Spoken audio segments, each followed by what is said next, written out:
Happy holidays and a massive welcome to all of our subscribers, first-time viewers and LinkedIn members to a one-off special with the founders of Cypago with Arik Solomon and Yahav Peri. The revolutionary Cypago Cyber GRC automation platform combines the strength of SaaS architecture, advanced correlation engines, Gen AI and NLP-based automation, enabling organizations to increase security and GRC maturity. So stay tuned for a deep dive into both of their journeys and hear how they are enabling organizations to increase security and GRC maturity through simplified cross-functional workflows, reduced manual efforts and lower costs, all whilst reinforcing trust with their customers and stakeholders.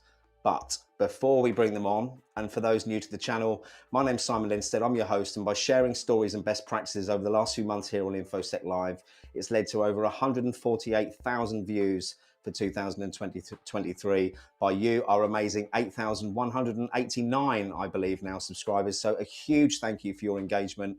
And if you'd like to support the wider InfoSec Live community, or indeed just buy me a cheeky decaf coffee, we do have a way you can show your appreciation here on our YouTube channel with 3 tiers of membership, allowing you to show your support in any way that you can. But whether you join or not, being here and engaging with our content is what really matters. So if you enjoy it, please hit that thumbs up button. And if you're watching this live, make sure you drop any questions you might have in the chat. Okay, exciting times. Time for the show. Let's bring the guys on.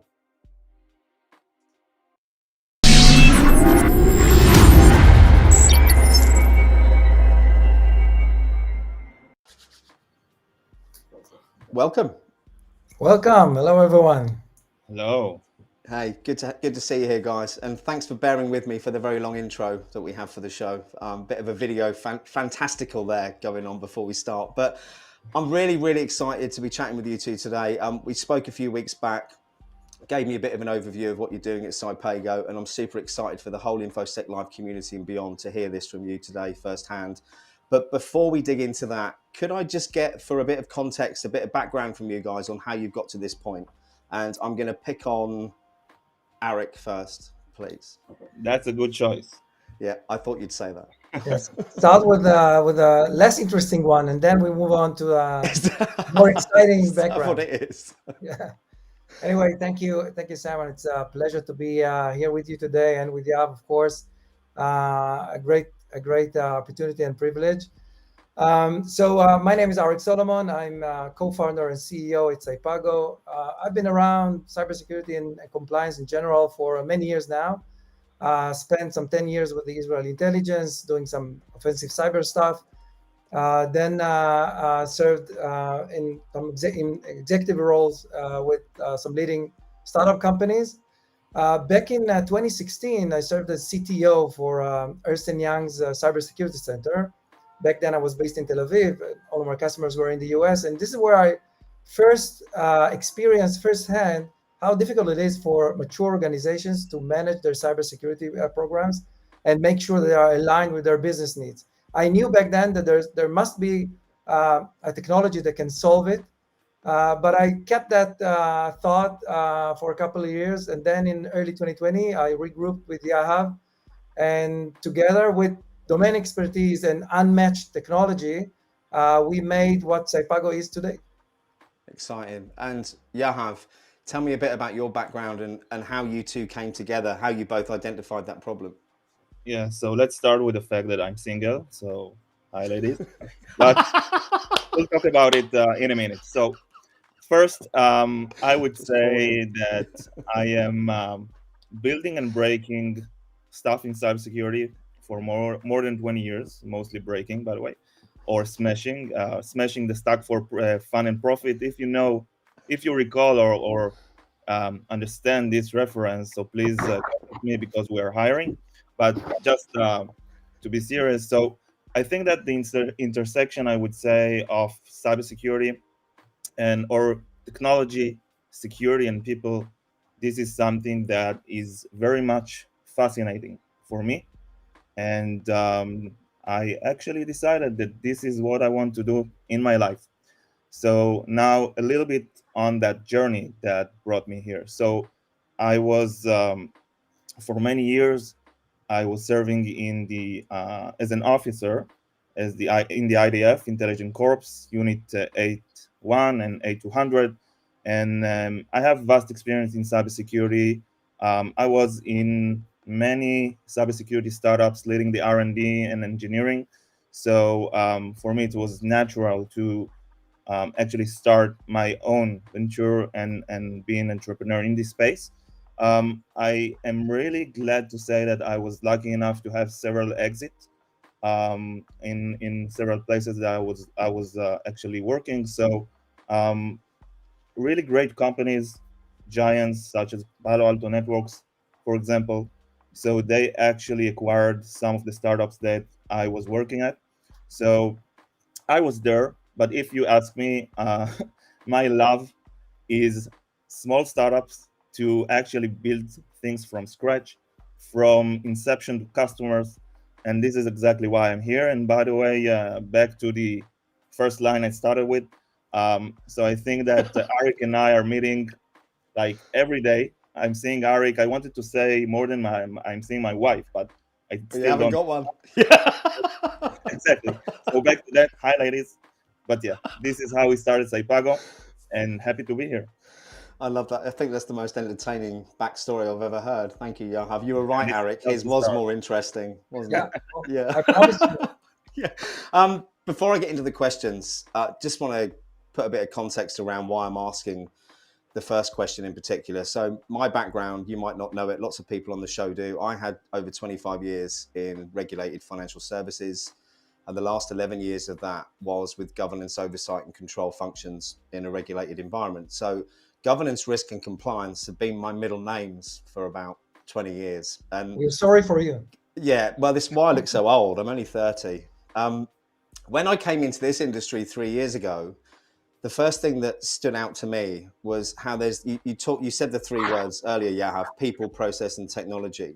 From a layperson coming into this industry, it seemed like there was an awful lot of focus on the technology, a little bit on the people, but very little on the process. So with all that rambling backstory from me laid bare, what is Cyber GRC and what role do you see for it in the modern organization? And either one of you can answer that one.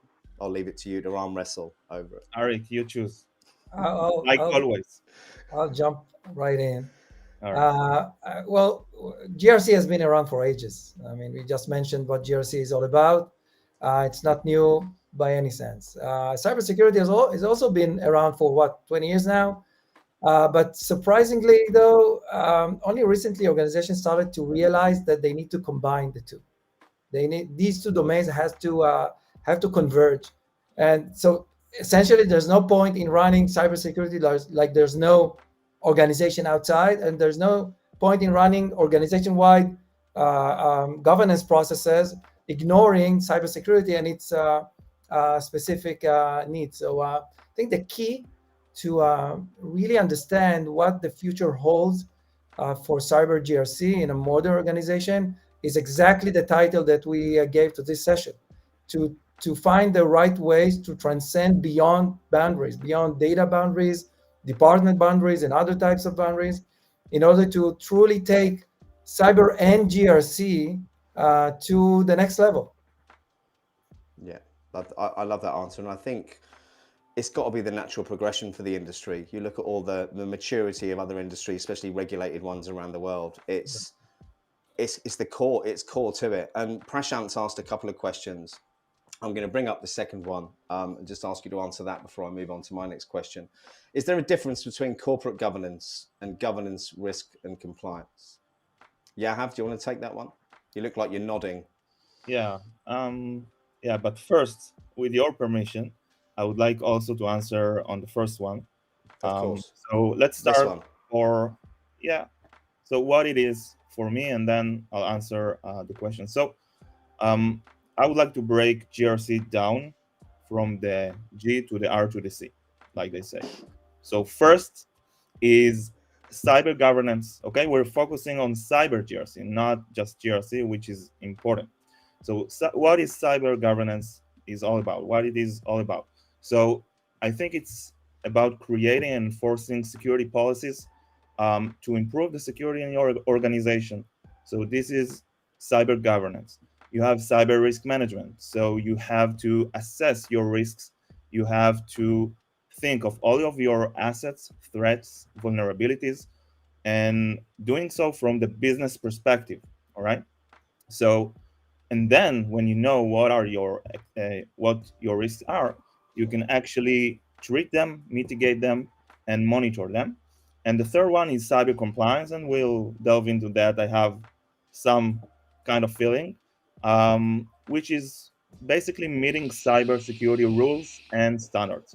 So for me, cyber GRC in essence is, I would say, and this is why I love this space, is the overarching. This is how I and holistic management of security programs in modern organizations, and according to the business objectives. This is what I would say.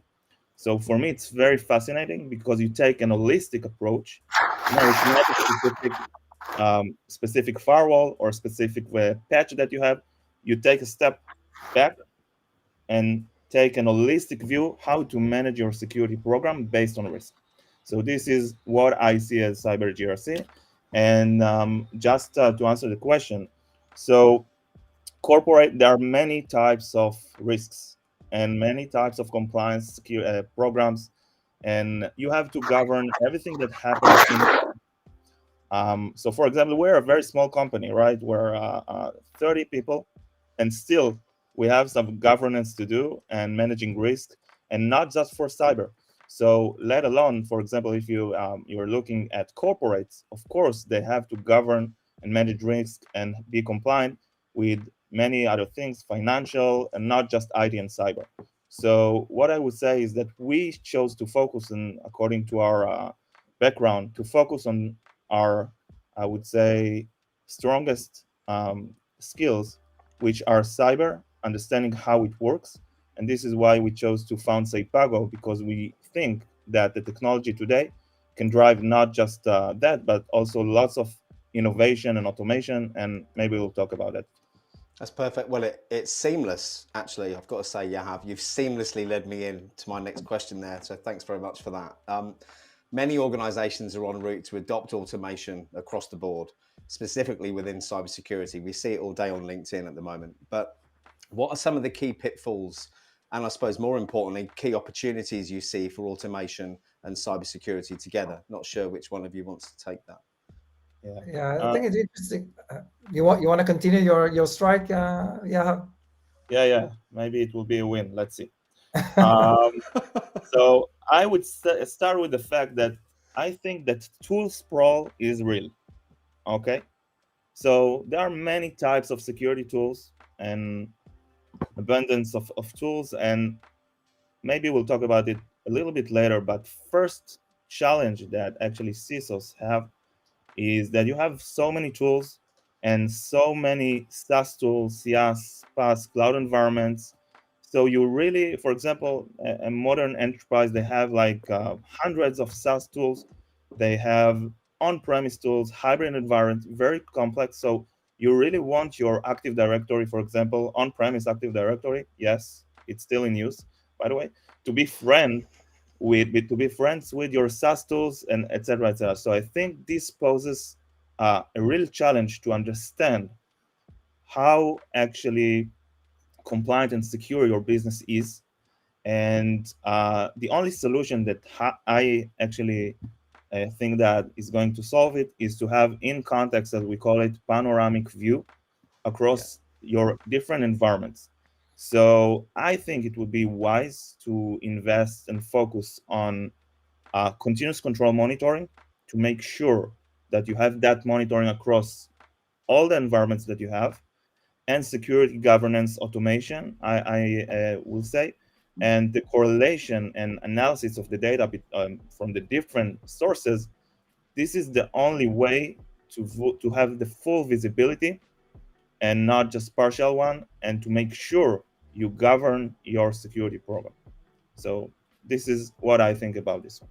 Thanks, Yahav. Arik, any comments on that, on that, maybe some of the pitfalls out there as well as the opportunity? Yeah, and just take a note. I see a question that keeps coming up on this chat and for so many years now. What's more important, governance or GRC in general, or cyber or security? I think that's an interesting one to address. I see it just popping up again and again. But anyway, just going back to automation and to add just a little extra insight on what Yahav just mentioned. Many people do the mistake thinking that automation is taking a manual process and putting it on steroids and making it a little bit faster. But I think in fact, in reality, automation opens up a whole new series or a whole new horizon of opportunities, things that you just couldn't achieve before, and automation allows you to do that. I think that one very good example, and Yahav again just mentioned that, when you need to have visibility into your security status, you can do that manually. People are doing that today.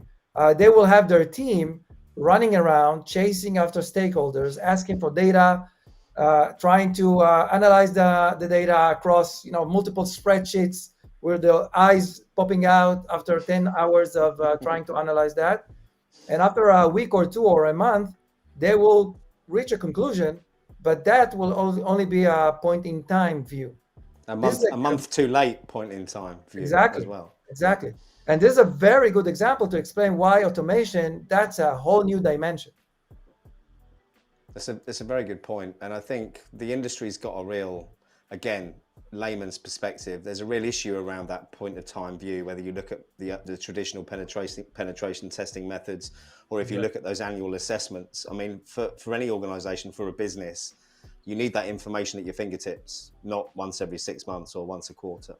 When you think of it, threats are ongoing, so your monitoring should be ongoing as well. Yeah, 100%. Do you want to take the question that you alluded to at the start? Oh, yeah. And sorry for barging in and taking questions from the crowd instead of the. No, please do. Please feel free. Respected host here tonight. So yeah, thank you. You're saving me doing my job, Arik. I'm really happy with that. It's fine. Sure. I will send you the invoice later. Damn you.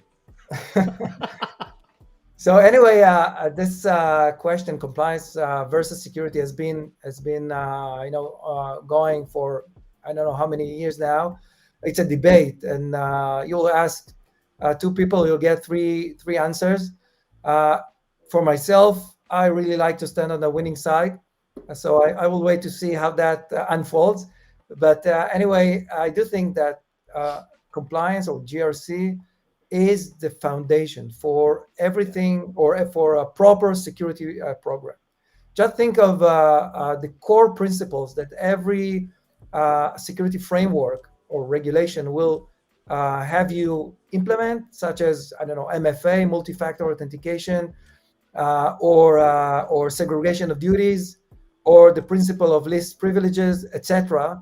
All these concepts are basic ones. They don't guarantee security, but you have to have them before you go out and build the additional layers of in your security plan. It's a good point. Yahav, have you got anything to add to that before I? I by the way, I always nod. So even when I don't have something to say, you're still gonna nod. I do. Okay, thanks for telling me that. I'll stop picking on you. Yeah. No, please do.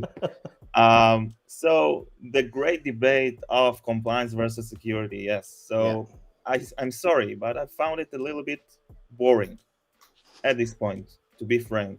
And I'll tell you why. The first question I ask on this one is when I get this one is compliance with what, right? The Yeah. details, they matter. So let's again go back to the basics and define compliance. Like I said, the definition of compliance is meeting rules and regulations. Now, rules and standards.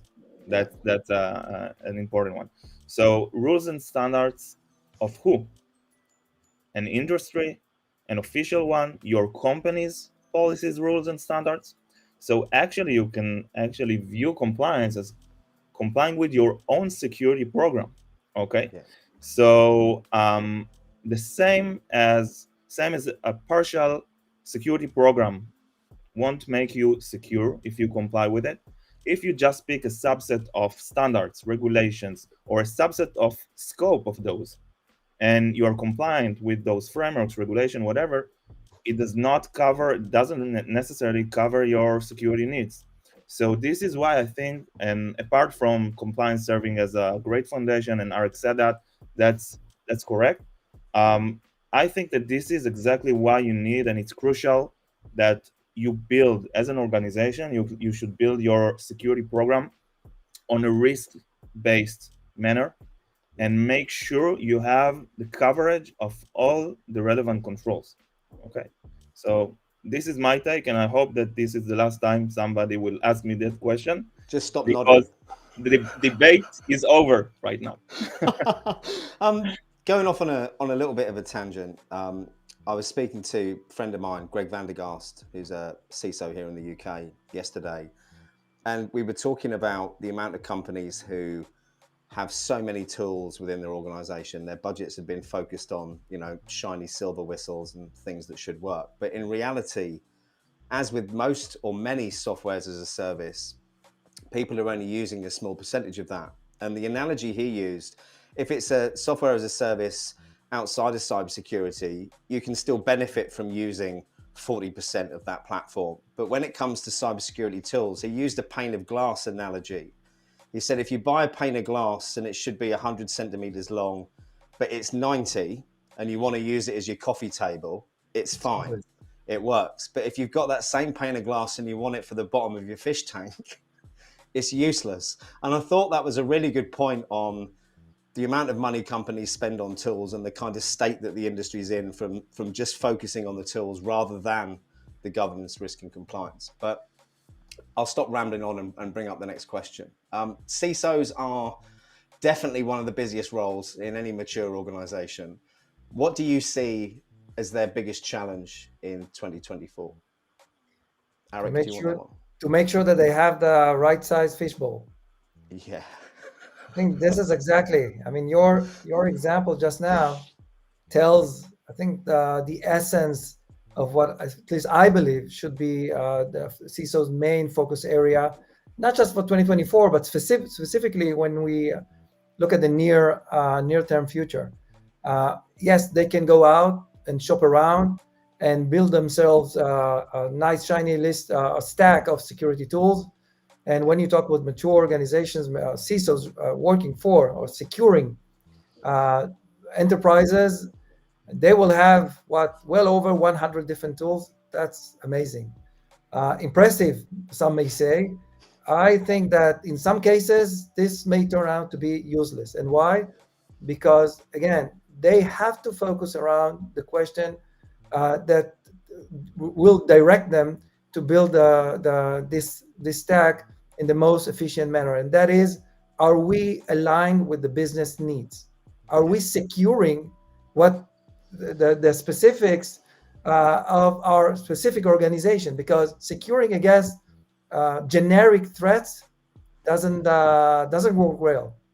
No. And when you think again on companies with multiple geographies, multiple divisions, multiple product lines, each of these entities may have different set of requirements subject to different types of regulations or standards.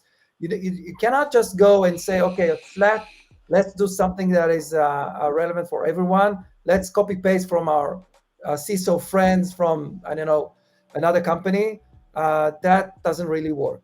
And once you are focused and derive your the specifics for your plan from what your business needs, it will also help you to be a lot more efficient, Yeah. budget wise and operationally wise.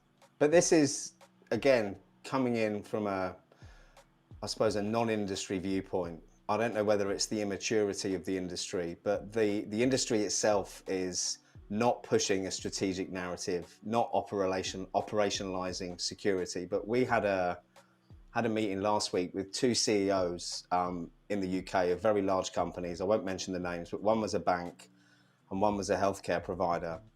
One of them had to fire their CISO earlier this year. You'll probably be able to Google and find out who this is, because they had a breach and they uncovered that there wasn't any processes in place really worth their salt. And the same point was made by both of these people. They said it feels like what they're looking for from the industry isn't there yet. So they want strategy. They want it aligned with the business objectives. They want a CISO or a leader who can understand that and help them drive that with security as an enabler, rather than what I would say the definition of insanity is, which is spending more and more money every year on tools and expecting different results, because we're not seeing different results. And when you've got industry leaders, not security leaders, telling you that the industry isn't giving them what they want, you'd think we're on a track now to try and address that. And I think what you're doing at Cypago is one of the fundamental things that will help that happen. Next question. What are some of the emerging trends in Cyber GRC that organizations need to be aware of and to address to stay aligned with cybersecurity threats? Who wants that one? The bearded guy will take it. If you just stay quiet, he'll take it. Okay. No, yeah. No. Whatever question, I'll take it. Do you have just one? It was, yeah, that's the only one. I can give you another one in a moment. But let's stick with that one. I would like to say, just to add to what Arik just said, I think that what we'll have in 2024 for CISOs, and this is how life is going to be. I'm not a magician, but I can predict it, I think, with great confidence. So first, like I said, the abundance of security tools and solutions, and the list can go on. You should embrace yourself, because I'll start with all the buzzwords: CSPM, SSPM, ZTNA, SAS, DAST, SCA, XDR, SINT. Yeah, I should stop. But you understand. So you're completely right. I think that it hurts not just, and also amid this economic turnaround, etc., and even regardless, it hurts not just the CISOs and the company's budget, but also it hurts security, because it's really hard to understand what is really happening in your environment, and what is the efficiency of your security program with so many tools. And this is one key observation, that they'll have too much tools. The second one is, and we know it, the CISO's role is steadily growing and evolved to be way broader than the FTEs in the security teams, right? So it's actually, we know that security is a company-wide effort. So you have security, you have operation teams, you have developers, you have IT, HR, and I think one key measure or KPI for a success of a CISO is actually the ability to, being able to glue everything together within the business objectives and create a secure environment. And so I would say that the two trends or most important parts, or things that I would suggest to a CISO in 2024, is first, consolidation of tools, okay? And it's already happening, to make sure you have the best ROI on your existing tools. And the second is, again, focus on cyber governance, to make sure that all of the stakeholders, you glue them all together, and you achieve they are all in compliance or adhere to your security processes, policies, and procedures. So you could argue about this on LinkedIn all day, the strategic CISO versus the technical CISO. You see people arm wrestling about this, and I think in reality you need both, right? You need both, and you need the ability to be able to tell a story as well, Yahav. Exactly. So this is exactly what I want to say. And let me use two memes for this. Why not both? This is the first one. And the second, we just talk about all of the tools that there are. So there is the very well known among the cybersecurity scene, the meme that shows all the different tools, and then you have an employee that does some, that is not aware of security, let's call it that way, and all of that is just going right to the trash, all of Yeah. the tools. So this is why Cyber GRC is so exciting, because you really have to understand your security program as a whole, your business as a whole, and not just to be very, narrowed down and look on specific. You have your policies, procedures, controls, tools, everything should play together in order to make sure that you do the best that you can as a CISO and make your tiny world or big world secure. And now, Sorry, go yeah, on. sorry, because I feel that I don't answer your question. I answer on the question that I pick, and I'm all right with that. But if you want me Please answer the question. no, that's okay. If you wanted me to answer on the next one, you asked about the trends on cyber GRC, I think. So, and Arik, you can elaborate on that later. But first is CCM, I think, continuous control monitoring. And I think, again, if you take a look on as a CISO, again, you are focusing on your security program.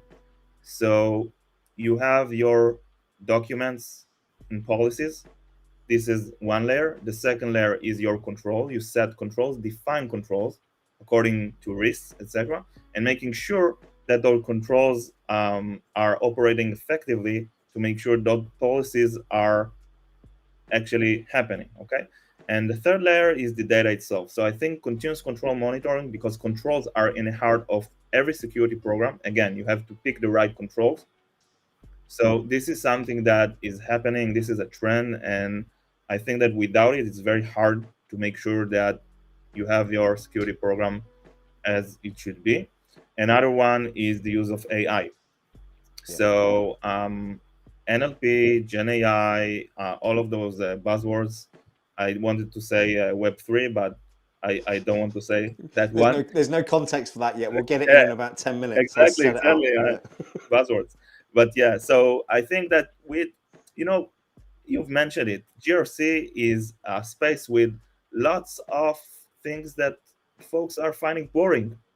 Let's say it, because you have like policies and you have text and you have lots of stuff. But if you understand the importance of it and you get the right tools, so I think you actually can have, for example, AI help all the GRC teams and security teams and the CISO, for example, generating security policies, answer questions, analyzing the policies and make sure they are intact with your controls. Lots of things that innovation that people thought that it's impossible, and now with the technology it's possible. So what I think that we try to do, Arik and I, is to make all of this stuff even fun, I would say, because it's really interesting. I think GRC is one of the most interesting roles under the CISO, under the CISO's realm, because you have, again, to define a whole new, strategy, and also to be able to delve into the taxes themselves. You really have to understand security and controls. So I think CCM, use of AI, and the importance of governance. And by the way, NIST-CSF, just for example, they actually added specific controls and specific guidelines and requirements around governance, because the world understands that roles, responsibilities, policies, it's very important to make sure in order that to see that your security program really is as good as you want it to be, I would say. Thanks, Yahav. Arik, anything to add to that? Yeah, I do want to mention two, I think, major trends that kind of happen in the background, and they impact not just cyber GRC, but I think the cyber and GRC suffers the most from these two trends. One is the fact that complexity grows exponentially. Data complexity, technology complexity, everything around us is nowhere near where it was like 10 years ago, not Yeah. ages ago. And I think that one of the questions that I see in the chat here is people are asking what are the strengths or skills that the cyber and cyber GRC analyst needs to have. This is a very tricky question because the short answer to that is a lot. Yeah. It's not just taking data from other stakeholders and putting it nicely in a spreadsheet. It's way more than that. It's understanding what are the relevant tools that we need to, what are the relevant systems that we need to take data from, how to analyze the data, how to correlate different pieces of data, and to get to a solid conclusion and an actionable one that you can actually go and do something based on. This is exactly, by the way, and not by the way, where technology tools can help out and make the job a lot more easier. So that's one major trend, complexity. The second, and that's a little bit more a delicate one, is personal accountability. And we've seen that in multiple legal cases just in the recent last year or two. It started 2 or 3 years ago with Twitter's CISO, and just recently with the SolarWinds case, Yeah. and it goes The on. SEC. Yeah. Exactly. So again, security leaders understand that now it's their job on the line, and they need to make sure that they equip themselves with the best of breed, not just to make sure that they are, I mean, they continue to have this job security. It's like a dish, security and job Very security. good. I like that. Very good, right? I practiced on that. But anyway, so not just have this job security, but also to actually make sure that they are providing the best service And actually do to the their job company. properly, right? I think a comment I had from a CISO this week made me chuckle a little bit because he clearly wasn't talking about himself, but he said being a CISO is the best job in the world. No one knows what you're doing. No one understands what you're doing, and no one can actually measure what you're doing. And if you're doing really badly, they give you more budget. And I think that might have been how it's been historically. But the Yeah, more that lens on a comes into rainy day. focus, yeah, I think people are realizing they can't hide behind all of Yahav's acronyms and complexities. And financial services was no different. It's the same. People use that complexity to baffle people, I think. And GRC is the way I think we can unravel that and change the market moving forward. Exactly. Anything to add, seeing as I interrupted there, Arik? I'm very good at that. No, I think that was the essence of it. Yahav's nodding though. I wanted to say that if you need to pick just one acronym, pick GRC. Yeah, it's the only one I know. It's not quite true. Okay, next the question. newest one, yeah. Yeah, next question. What are the key challenges in managing an organization-wide security program and making sure that the controls are operating effectively? All right. Who wants that one? So I can take this one. Yeah. So again, what I find so exciting in Cyber GRC is that it's really about holistically managing your security program. And it's really, as I think of it, a layered top-down approach with, again, those three layers. So first, you have the policy, okay? The policy and documentation can be incident response policy, DRP, disaster recovery, InfoSec, SDLC, TPRM, vulnerability and patch management. So you define in actually it's Word, okay? It can be Notepad also, or VI if you're a geek. But most probably Cherry Tree. It's one of my favorites. But yeah. So, or you let the ChatGPT do it for you. Anyways, but actually, you should define those set of policies. This is the foundation, and then this is like the top level layer. Then you have the controls. You define and implement security controls, which are essentially safeguards or mechanisms to implement those policies. And the third layer is your data, tools, employees, assets, and environment. So this is actually what the controls, if you will, they operate on. So with the ever-changing reality and actually dynamics that happen in the modern organization, I would say that it's highly challenging to keep track on those controls and make sure that your policies, controls, data, systems, assets, employees, it's all aligned. So you really want to make sure that you have end-to-end visibility, I would say, from those and enforcement. I like the way you didn't use a single pane of glass there, Yahav. No, not. But one-stop shop, I will. But what I think is that you need this, and this is, I think, talking with CISOs almost every day, what we see as the dream of CISOs, one of their dreams. One is to stay in their job, as we just mentioned. In this, it's a very challenging time. These are very challenging times, but I would say to have visibility and enforcement end to end, from documents through controls down to the data and systems. So, and the super cool, and this is I think the conclusion, if you ask me, also looking forward, that the super cool thing is that with today's technology, for example, AI models, etc., it's really possible to validate that your security program, your security policy documents, your control system data are all continuously aligned. Think of it like as a CI/CD, continuous integration, continuous deployment, or whatever, or IAC, infrastructure as code. You define your policies, and with all those changes, new employees, configuration drifts, everything, new systems, you have the technology, and this is what Cypago does, to make sure that your documents, your controls, and your tools, they are all aligned, and they are doing what you define in those Word documents to begin with.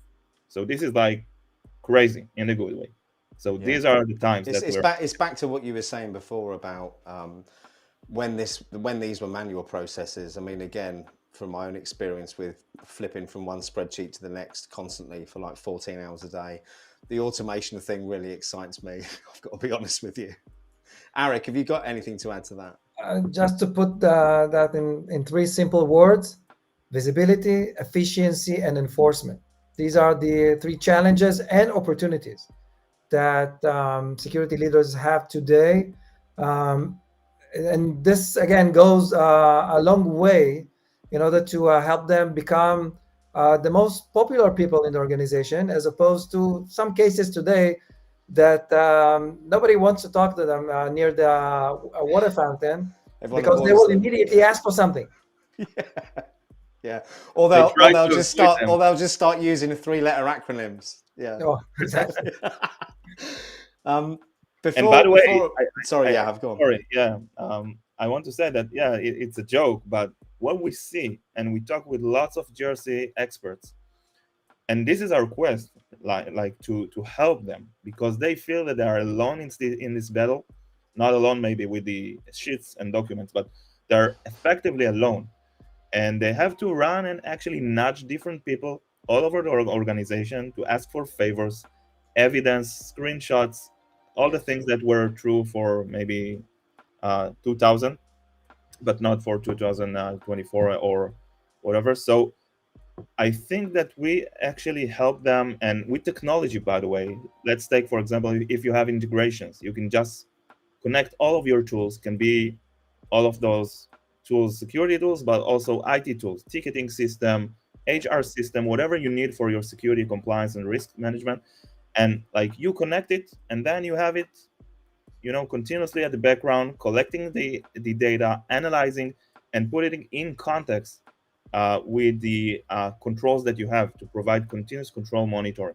So I think that instead of asking favors, now with those tools like Cypago, you can actually make sure that you ask one favor, just from the IT DevOps, just connect those tools.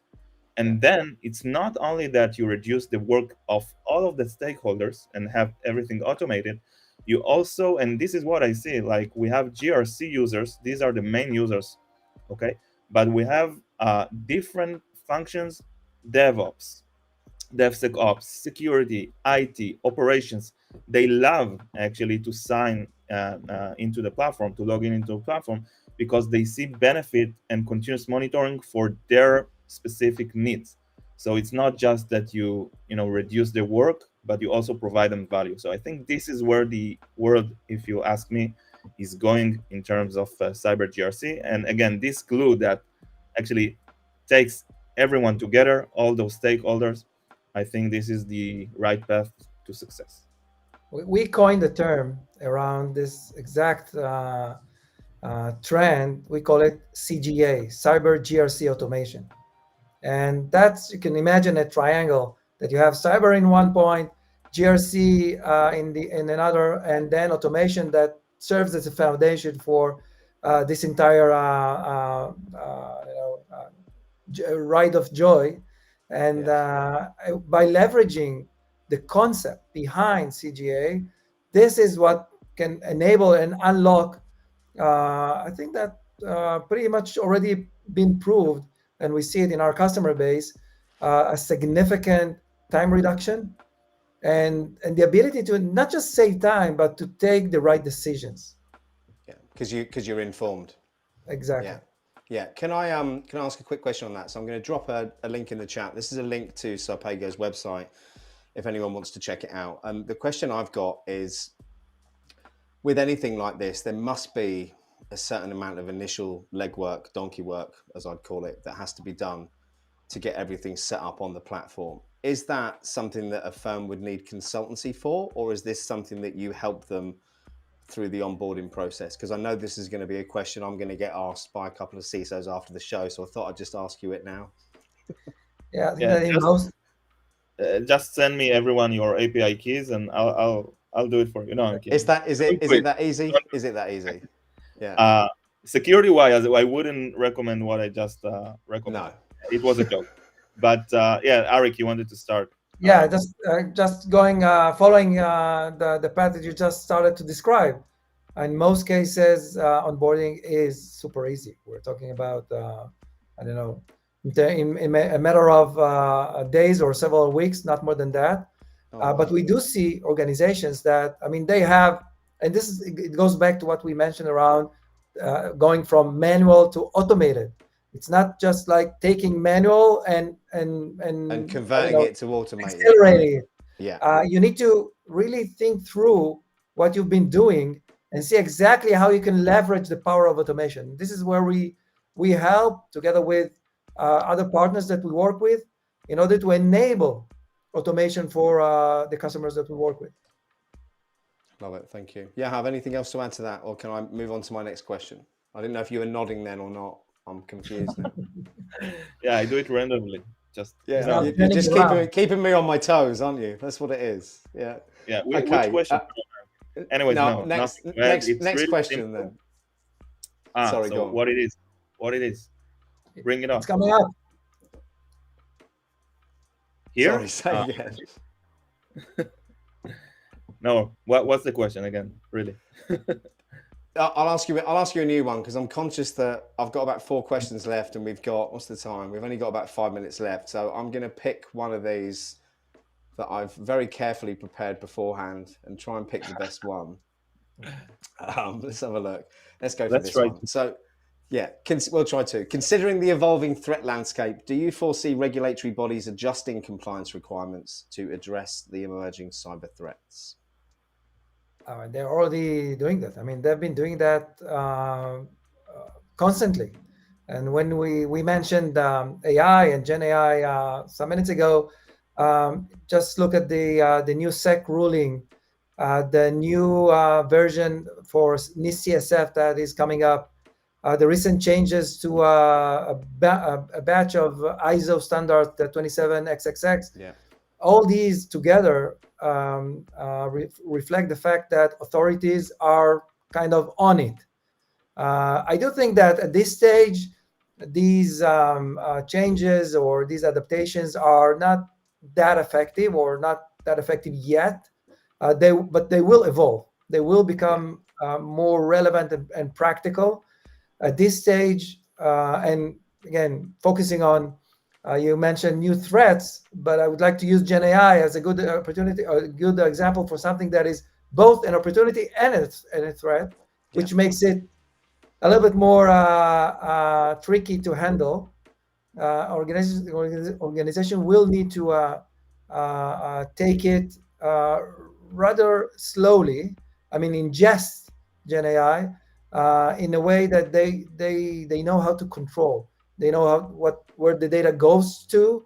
They know or they have the governance they need in order to make sure that nobody takes decisions based on Gen AI results without any second pair of eyes that will review it, etc. There's a list of examples that we can use to prove the fact that it's in a relatively nascent stage right now. And the same goes to, of course, other threats that have been coming up so quickly and evolving as well. We know all the long-standing threats that we all are handling.